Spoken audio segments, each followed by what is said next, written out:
There was a time when school was about reading, writing, math, and preparing kids for the real world. But somewhere along the way, that mission changed. Today, classrooms are not just places of learning. They've become battlegrounds for ideology. And the question isn't if this is happening anymore. The question is, how far are they willing to go?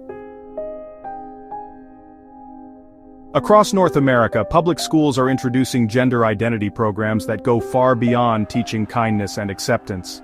They are reshaping the very idea of identity, teaching children that biological sex is optional, that gender is something you feel rather than something you are. These lessons start young. Books about boys and dresses, songs celebrating fluid gender, lessons that say, you might not be a boy or a girl, you could be neither, or both. And it doesn't stop in the classroom. Libraries are hosting events where grown adults dressed in provocative drag costumes read to toddlers on the floor.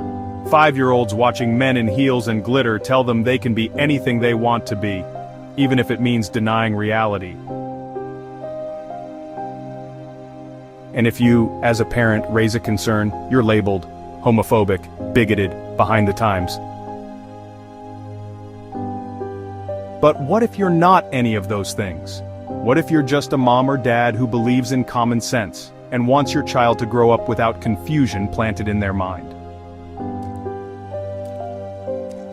In Canada, a curriculum called SOGI, that stands for Sexual Orientation and Gender Identity, began with the promise of anti-bullying. But, it's become something far more aggressive. Now, students are taught that gender is a spectrum, that feeling like a boy or girl is more important than actually being one. And well, that questioning your gender is not only okay, it might mean you're brave. Some teachers encourage kids to explore new names and pronouns at school without telling their parents. And in some places, parents don't even have the right to opt their child out. Let that sink in. The state now believes it knows your child better than you do. Supporters say it's about inclusion, but if that were true, why is dissent not allowed? Why are parents who question it demonized?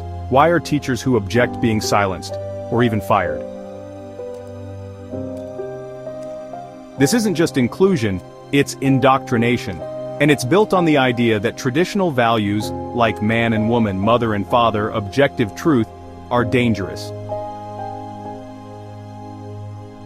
So, they tell children that normal is oppressive, and, that believing in biology makes you hateful, that being rooted in your faith or culture somehow makes you a threat.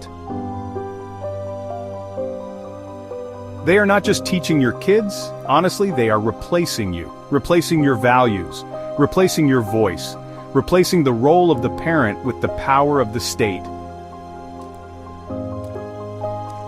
But here's the part that gives me hope. Parents are waking up. They're showing up to school board meetings, they're taking back local elections, they're pulling their kids out of public schools and forming communities that honor truth, family, and faith. Because at the end of the day, this isn't about hate, it's about love. Love for our children, love for truth, love for freedom.